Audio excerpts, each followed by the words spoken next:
pissed off. What is it that has you so angry? Is it the attackers? It's the attackers, but it's also the attacks. It's like, you know, at first it was a thing of like, listen, if I tell the truth, then that's it, because it's the truth. Mm-hmm. Then it became a thing of like, oh, how can you doubt that? Like, how do you not believe that? It's the truth. And then it became a thing of like, oh, it's not necessarily that you don't believe that this is the truth. You don't even want to see the truth.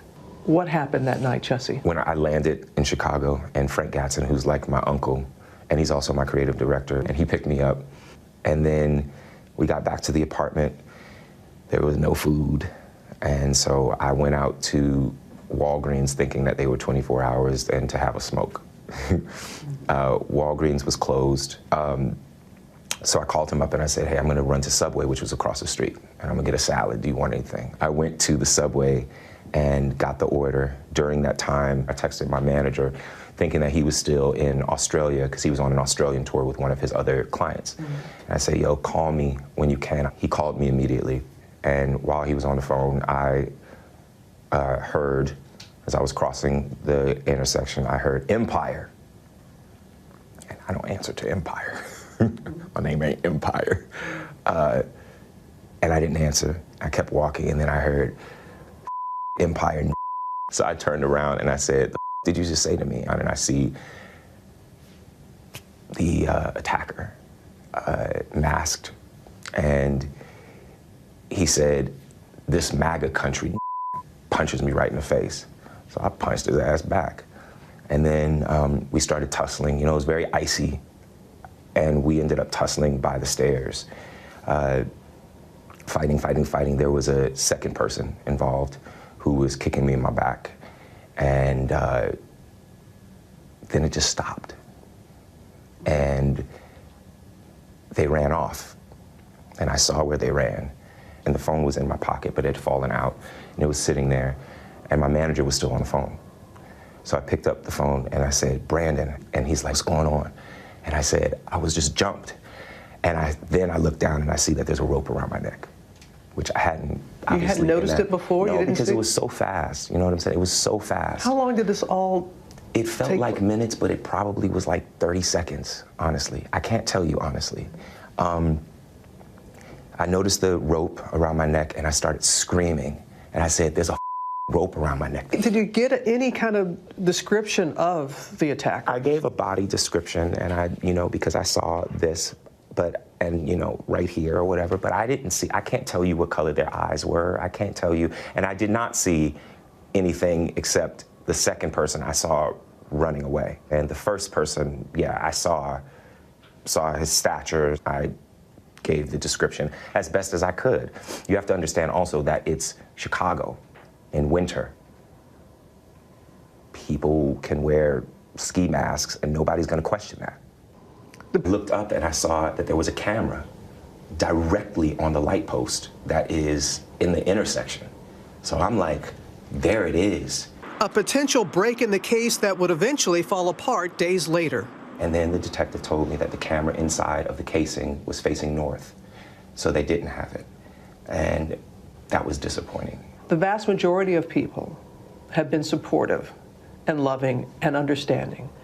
And then as time has gone on, and that there's no, it's 2 o'clock in the morning, you're going to Subway, Sub-Zero. Subway is open 24 hours. Like, people kill me when they say things like that, because it's like Subway is open 24 hours for a reason. So that when you're hungry at night and you ain't got no food, you go to Subway. The camera facing north, how is that my issue? It feels like if I had said it was a Muslim or a Mexican or someone black, I feel like the doubters would have supported me a lot more. And that says a lot about the place that we are in our country right now. The fact that we have these fear mongrels, these people that are trying to separate us, and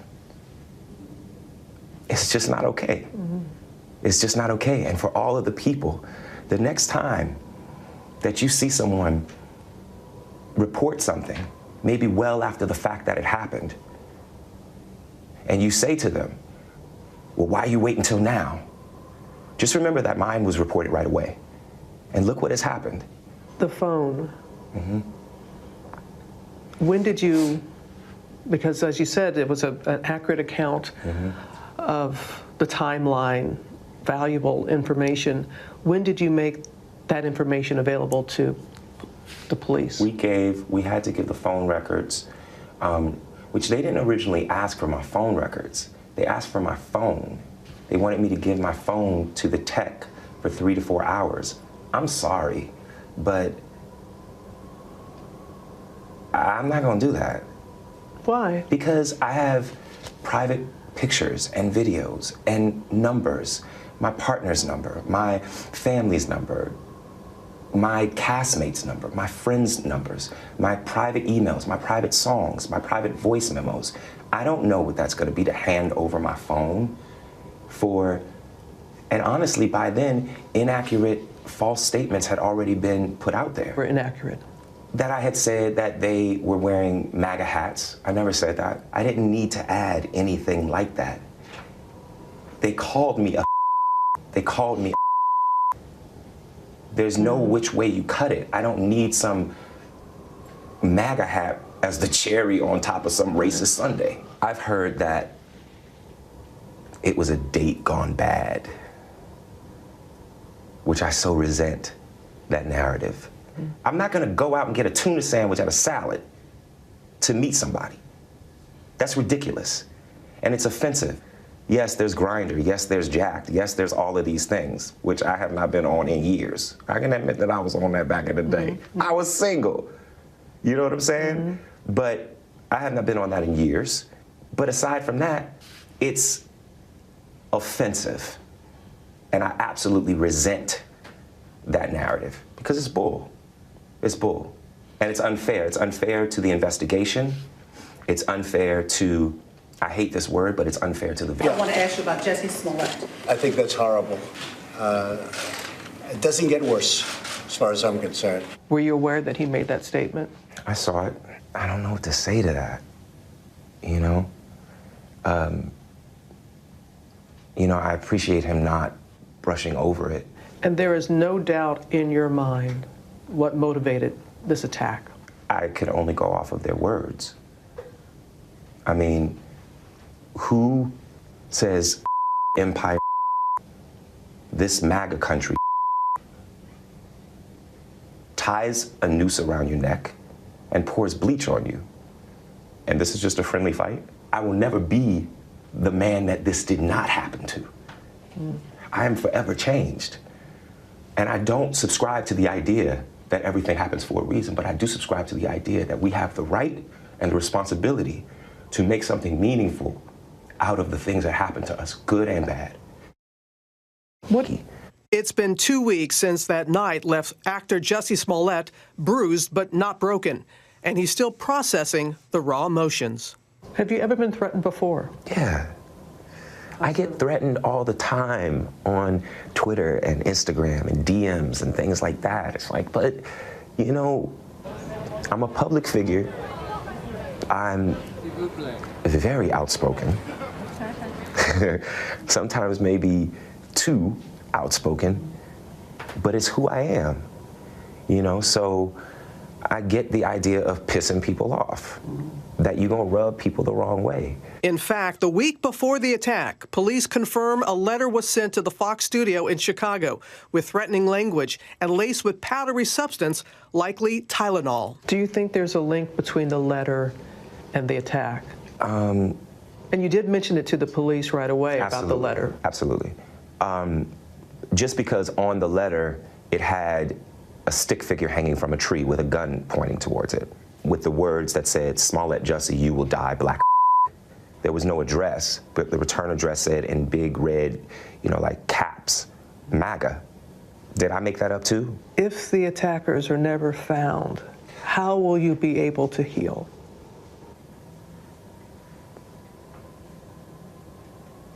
I don't know. Let's just hope that they are. You know what I'm saying? Like, let's not go there yet. I was talking to a friend, and I said, I just want them to find them. And she said, sweetie, they're not gonna find them. And that just made me so angry, because, so I'm just gonna be left here with this? You know what I'm saying? Like, I'm just gonna be left here with like, so they get to go free and go about their life and possibly attack someone else, and I'm here left with the aftermath of this bull? That's not cool to me. That's not okay. So I understand how difficult it will be to find them, but we gotta. I still want to believe, with everything that has happened, that there's something called justice. Because if I stop believing that, then what's it all for? On to this story we've been following. Chicago police still waiting to re-interview Jussie Smollett, as new reports claim the Empire actor may have been involved in faking a racist letter sent to him on the set of his own show. Harvey Levin is the founder of TMZ. TMZ broke this story. Harvey, good morning to you. Welcome. Morning, Harvey. Thanks, guys. What can you tell us this morning? What are we learning about this bizarre story? Well, as to the there are developments on a bunch of fronts, but as to the letter, it is true that the FBI initially, when the letter was received at Fox Studios in Chicago, the FBI looked at it.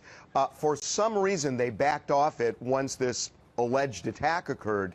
They are back on it. Now, the one thing that I can't say is that the FBI is now targeting Jussie as the sender of the letter. They are just reopening this investigation. Okay, Harvey, now you broke this story in the very beginning. Why did you believe it? I didn't say I believed it. What we said was, this is what Jussie said. I never said I believed it. We reported what Jussie said happened. I can tell you that from the beginning, police had suspicions. We knew about the suspicions, but they, on the record, were saying we consider him a victim. So, but when you first went to print with this story online, you had Jussie's version of events. Right. Did you run that by police in Chicago before you went online with it? Absolutely. And as a matter of fact, they said we consider him a victim of this crime. And they maintained that for almost 2 weeks. Okay. So you mentioned the letter now. What else is suspicious today, or what else is new today? Well, what's new is it looks like this case may go to the grand jury as early as today. And the brothers who say that they were paid by Jussie to concoct this scheme are going to go before the grand jury. They did not receive immunity. They were not subpoenaed. They're doing it all voluntarily. And they met with prosecutors yesterday, presumably, to go over some of the things that they're going to tell grand jurors. But the focus of the grand jury investigation is whether Jussie should be indicted for a felony, which is filing a false police report. Right, because right now the Chicago police want to re-interview him. That invitation's been out there for multiple days now, and he's not shown. Yeah, and we are told that what he needs to do to avert a grand jury is literally a Hail Mary, where somehow he comes up with something that makes the police believe it. It's just not going to happen. And as a matter of fact, I have no doubt Jussie is not going to talk to the police again. I think he's done with that. It just doesn't make any sense given where this is right now. And we're being told by law enforcement the second he refuses to go, it goes immediately to the grand jury. A couple questions here, Harvey. Did he bring his story to you first? Is that how that began? No. As a matter of fact, there was a website, an obscure website, that broke this thing vaguely, that there was an attack. And we saw that, and then we started calling various people from his camp, and it took a couple of hours until we finally, got at least his side of this story. But it was a web, and I forgot the name of it now, but it was a website that posted this several hours after the alleged incident happened. In your business, you cover Hollywood. Did you know about his reputation in Hollywood? Were you a little on the fence at all, given his past history? Absolutely not, Bill. Jussie is a well-liked person, both on and off the Empire set. There was absolutely, people are stunned. I mean, they're still stunned. They can't make sense of this. But there was absolutely no clue that we had, and that anybody we've talked to throughout this whole thing had, that something like this could go down. Have you tried to explain to yourself, after that description of this man, why we are where we are today and why this story has taken these bizarre twists and turns? I mean, look, I'm not a psychologist, so I'm not going to pretend to do that. I think anybody who does is irresponsible. But I will say this, that the brothers have said that Jussie felt that he should have gotten more traction in terms of outrage over that letter that was sent. And again, we don't know who sent it, but felt that there should have been more traction, and that's what the brothers says. They're insinuating strongly, at least, that that was the motivation. Harvey, just one last question here. When you have watched the developments that have taken hold of the country's imagination over the past week, do you play back any of the events in your own mind as to how you originally reported this, and perhaps maybe a sense of apprehension in the future when stories like these cross? I would absolutely report that story again, Bill. I'm not even sure I understand your question. Of course I would report that story. Hold on. Okay, let me you got an reframe actor. Well, no, you asked the question. You got an actor who says that he was the victim of a homophobic, racist attack. The police say we're treating him as a victim and we're investigating. Why would we not do that story? Right. Last question. What do you think about the reaction of those who have pulled back some of their initial reaction to the situation in Chicago? Yeah, I mean, there are two ways of looking at this. One is, are you reporting the story? Of course you're reporting the story. I mean, that's not even an issue.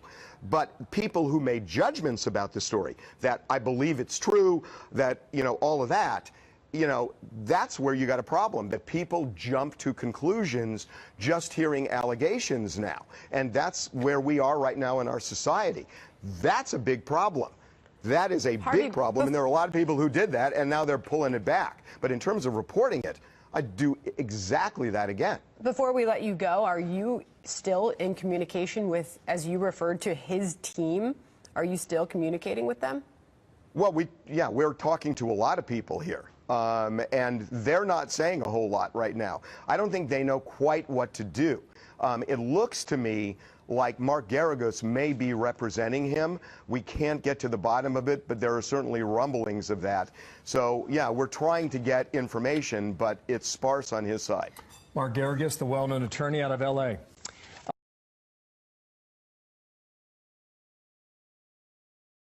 ay, ay, ay, ay, ay, ay, ay, ay.